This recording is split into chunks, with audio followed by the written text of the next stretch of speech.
డిఎస్సికి ప్రిపేర్ అవుతున్న అభ్యర్థుల కోసం ఎగ్జామ్లో అడిగే అవకాశం ఉన్న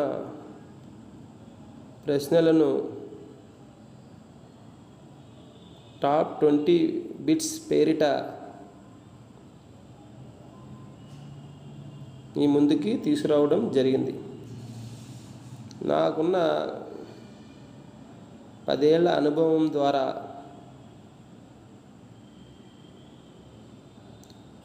టాపిక్స్లోని ముఖ్యమైన ఏరియాస్ నుంచి ఈ బిట్స్ని ప్రిపేర్ చేయడం జరిగింది. ఈ ప్రశ్నలు మీ విజయానికి దోహదపడాలని ఆశిస్తూ మనం మొదటి ప్రశ్నలోకి వెళ్దాం. లెగ్యుమినేసి మొక్కల వేరుబొడిపిలలో నివసించే bacteria. Option A lactobacillus, option B rhizobium, option C నీలి ఆకుపచ్చ శైవలం, ఆప్షన్ డి అజోస్పైరిల్లం. దీనికి సరైన సమాధానం ఆలోచించండి. Yes, option B rhizobium. లెగ్యుమినేసి మొక్కల వేరుబొడుపులలో నివసించే బ్యాక్టీరియా రైజోబియం. మనకి ప్రీవియస్ ఎగ్జామ్స్లో మనకి ఈ ప్రశ్న ఎక్కువగా అడగడం జరిగిందన్నమాట. కాబట్టి దీన్ని బాగా గుర్తుంచుకోండి. అదే నీలి ఆకుపచ్చ శైవలాలు నేలలో స్వేచ్ఛగా ఉంటూ నత్రజని స్థాపనలో ఉపయోగపడతాయి.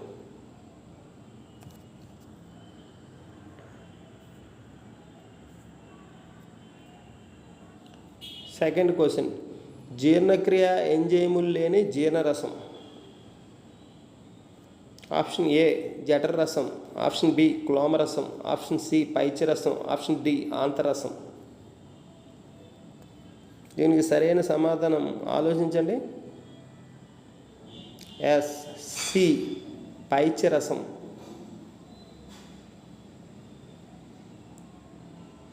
మనకి జీర్ణగ్రంథులు విడుదల చేసే జీర్ణరసాలన్నీ ఎంజైములను కలిగి ఉంటాయి. కానీ ఎంజైములు లేని ఏకైక జీర్ణరసం ఏదంటే పైత్యరసం.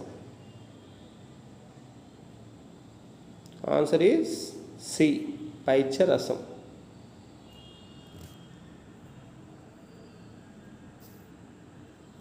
మనకి థర్డ్ క్వశ్చన్, అలెగ్జాండర్ ఫ్లెమింగ్ పెన్సిలిన్ని దేని నుండి సంగ్రహించడం జరిగింది?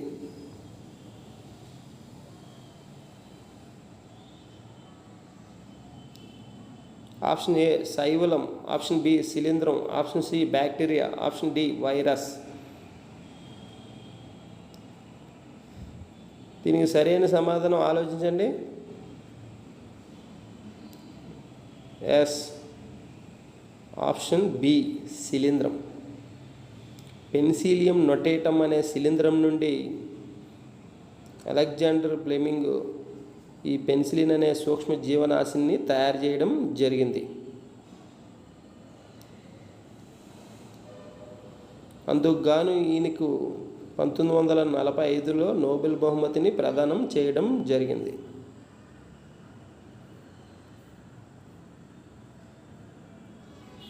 ఫోర్త్ క్వశ్చన్, కణంలో ఉండే ద్రవరూప భాగానికి జీవద్రవ్యము అని పేరు పెట్టిన శాస్త్రవేత్త.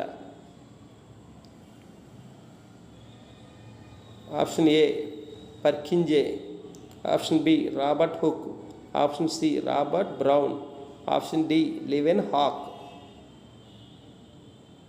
దీనికి సరైన సమాధానం గెస్ చేయండి. Yes, option A పర్కింజే.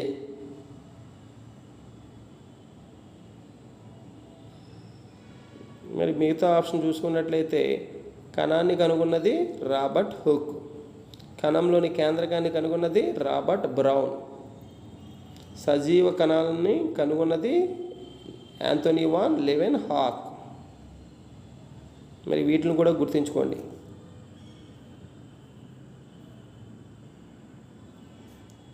Fifth question, కీటకాలలో శ్వాస అవయవాలు. శ్వాస అవయవాలు అంటే శ్వాసించడానికి ఉపయోగపడే అవయవాలు. ఆప్షన్ ఏ ఊపిరితిత్తులు, ఆప్షన్ బి చర్మం, ఆప్షన్ సి వాయునాళాలు, ఆప్షన్ డి మొప్పలు. దీనికి సరైన సమాధానం చెప్పండి. ఆప్షన్ సి వాయునాళాలు. వీటినే మనం ఇంగ్లీష్లో ట్రాకియా అంటాం. ఇది కూడా చాలా ఇంపార్టెంట్. ఒక్కొక్కసారి ఇంగ్లీష్ పదాన్ని తెలుగులోకి తర్జుమా చేయకుండా ఇవ్వడం జరుగుతుందన్నమాట. వాయునాళాలు లేదా ట్రాకియా అనబడేవి కీటకాల్లో ఉండే శ్వాస అవయవాలు. మానవుళ్ళు అయితే ఊపిరితిత్తులు, వానపాములు అయితే చర్మం, చేపలు అయితే మొప్పలు ద్వారా శ్వాసించడం జరుగుతుంది.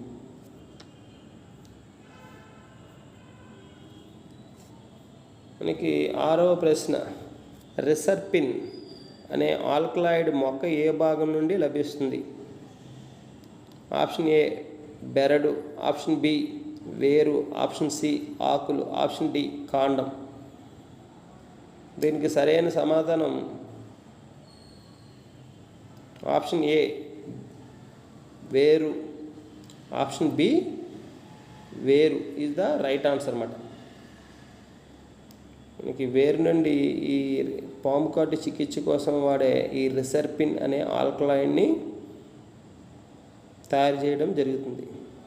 ఈ రిసర్పిన్ అనే ఆల్కలాయిడ్ని ఇచ్చే మొక్క పేరు రావుల్పియా సర్పంటైనా. మనకి ఈ ఏరియా నుంచి కంపల్సరీ ఆల్కలాయిడ్స్ టేబుల్ నుంచి ఒక ప్రశ్న వచ్చే అవకాశం ఉంటుంది, కాబట్టి అది ఏరియాను కూడా చూడండి. మనకి ఇంకా 7వ ప్రశ్న, మానవుల్లో హృదయ స్పందన రేటు నిమిషానికి ఎంత అని అడగడం జరిగింది. ఆప్షన్ ఏ 18 సార్లు, ఆప్షన్ బి 46 సార్లు, ఆప్షన్ సి 72 సార్లు, ఆప్షన్ డి 12 సార్లు. దీనికి సరైన సమాధానం 72 సార్లు.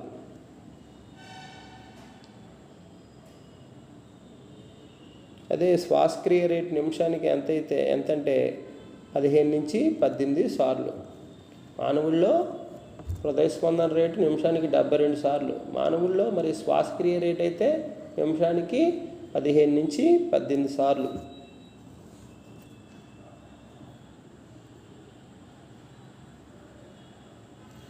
8వ ప్రశ్న, మానవుని ప్రేగులో సంశ్లేషించబడే విటమిన్. Option A vitamin A, option B vitamin D, option C vitamin B12, option D vitamin C.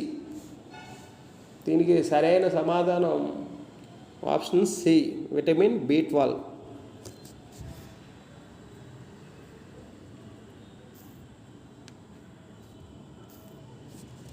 9వ ప్రశ్న, మూత్రం లేత పసుపు రంగులో ఉండడానికి కారణం. Option A bilirubin, option B biliverdin, option C urochrome, option D haemoglobin. దీనికి సరైన సమాధానం గెస్ చేయండి. Yes, option C urochrome. 10వ ప్రశ్న, ఈ క్రింది వాటిలో కార్డియా అనే పదం ఏ అవయవానికి సంబంధించింది? ఆప్షన్ ఏ ఊపిరితిత్తులు, ఆప్షన్ బి గుండె, ఆప్షన్ సి మూత్రపిండాలు, ఆప్షన్ డి మెదడు. దీనికి సరైన సమాధానం ఆప్షన్ బి గుండె.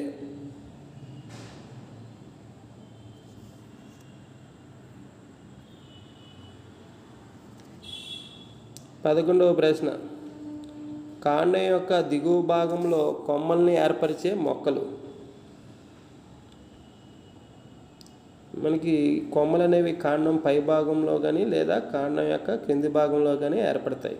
మనకి ఇక్కడికి ఏ క్వశ్చన్ ఇచ్చాడంటే ఏ మొక్కలలో కాండం క్రింది భాగంలో కొమ్మలు ఏర్పడతాయని అడిగాడు. చాలా ఇంపార్టెంట్. ఆప్షన్ ఏ గుల్మాలు, ఆప్షన్ బి పొదలు, ఆప్షన్ సి వృక్షాలు, ఆప్షన్ డి పైవన్నీ. దీనికి సరైన సమాధానం ఆప్షన్ బి పొదలు. అదే వృక్షాలలో అయితే కొమ్మలు కాండం పై భాగంలో ఏర్పడతాయి.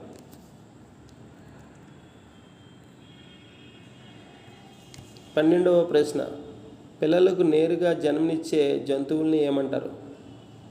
పిల్లల్ని నేరుగా కనే జంతువుల్ని ఏమంటారు? ఆప్షన్ ఏ శిశుోత్పాదకాలు, ఆప్షన్ బి అండోత్పాదకాలు, ఆప్షన్ సి ఏ మరియు బి, ఆప్షన్ డి ఏది కాదు. దీనికి సరైన సమాధానం ఆప్షన్ ఏ శిశుోత్పాదకాలు. పిల్లల్ని నేరుగా కనే జీవులేంటి? శిశుోత్పాదకాలు. మరి గుడ్లు పెట్టే జంతువులను ఏమంటామంటే అండోత్పాదకాలు. శిశుోత్పాదకాలలో మనకి చెవులు బయటికి కనిపిస్తాయి, చర్మం మీద ఎంట్రుకలు ఉంటాయి.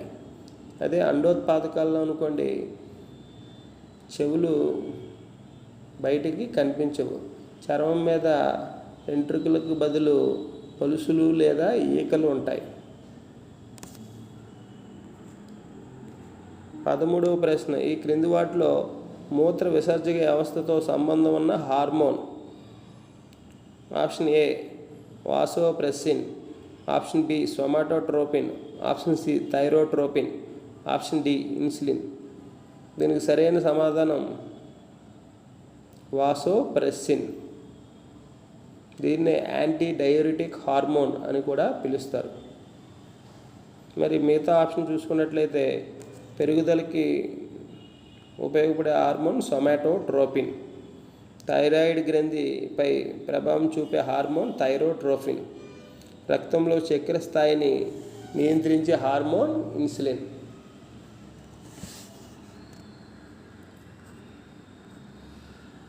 14వ ప్రశ్న, బెండలో పసుపు వీనెల తెగులుకు కారణం? ఆప్షన్ ఏ శైవలం, ఆప్షన్ బి శిలీంధ్రం, option C bacteria, option D virus. దీనికి సరైన సమాధానం చెప్పండి. Option D virus.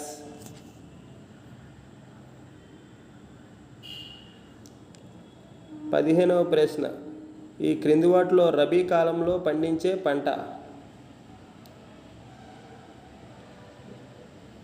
Option A వరి, ఆప్షన్ బి జొన్న, ఆప్షన్ సి గోధుమ, ఆప్షన్ డి పత్తి.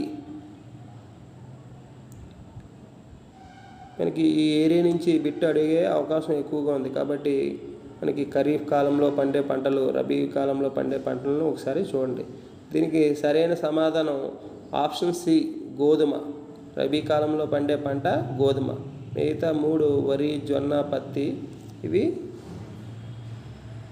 ఖరీఫ్ కాలంలో పండే పంటలు.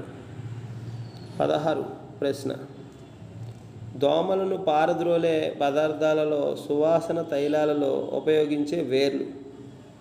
ఆప్షన్ ఏ వట్టి వేర్లు, వీటిని ఇంగ్లీష్లో క్యామెల్ రూట్స్ అంటారు.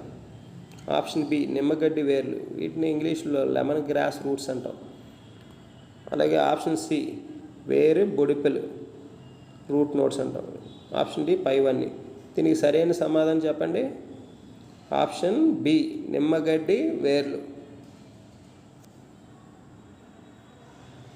ఈ నిమ్మగడ్డి వేర్లను దోమల్ని పారదోలే రసాయనాల్లోనూ సువాసన తైలాల్లోనూ ఉపయోగించడం జరుగుతుంది. వేసవిలో చల్లదనం కోసం ఉపయోగించే కూల్ మ్యాట్లలో మరియు మంచి వాసన కోసం బీరువాలలో బట్టల కింద ఉంచే వేళ్ళు ఏవని అడుగుతాడు. అవి వట్టి వేర్లు. 17వ ప్రశ్న, ఆడ ఎనాఫిలస్ దోమల ద్వారా వ్యాప్తి చెందే వ్యాధి? Option A malaria, option B dengue, option C filaria, option D chikungunya. దీనికి సరైన సమాధానం ఆప్షన్ ఏ మలేరియా. మలేరియా ఆడ ఎనాఫిలస్ దోమల ద్వారా వ్యాప్తి చెందుతుంది. అయితే మలేరియా వ్యాధిని కలుగజేసే వ్యాధిజనకం ఏదంటే ప్లాస్మోడియం అనే ప్రోటోజోవా.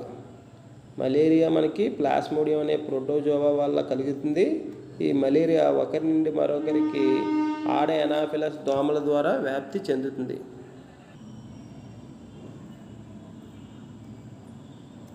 18వ ప్రశ్న, నీటి మొక్కలలో వేర్ల యొక్క ప్రధాన విధి? ఆప్షన్ ఏ మొక్కను దాని స్థానంలో నిలిపి ఉంచడం, ఆప్షన్ బి నేల నుండి పోషకాలను మరియు నీటిని శోషించడం. ఆప్షన్ సి కిరణజన్య సంయోగక్రియ ద్వారా ఆహార పదార్థాలని తయారు చేయడం. ఆప్షన్ డి వేర్లలో ఆహార పదార్థాలను నిల్వ చేయడం. దీనికి సరైన సమాధానం ఆప్షన్ ఏ మొక్కను దాని స్థానంలో నిలిపి ఉంచడం.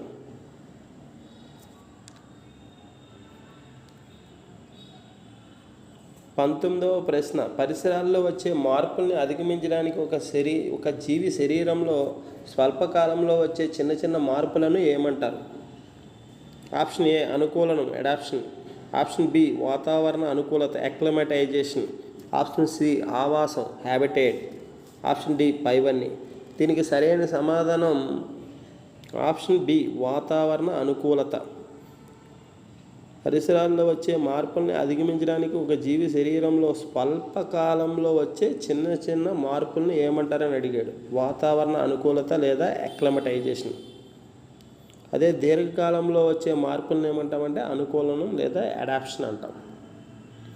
ఇప్పుడు ఈ 19వ ప్రశ్నకి రైట్ ఆన్సర్ ఏంటంటే బి వాతావరణ అనుకూలత లేదా అక్లమటైజేషన్. మనకి ఇంకా చివరి ప్రశ్న ఈ క్రింది వాటిలో రైబోజోముల్ని కలిగి ఉండే కణాంగం. ఆప్షన్ ఏ గరుకు అంతర్జీవ ద్రవ్యజాలం. Option B mitochondria. Option C ప్లాస్టిడ్లు. దీనికి సరైన సమాధానం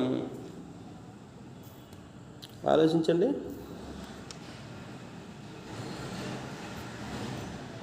దీనికి సరైన సమాధానం ఆప్షన్ డి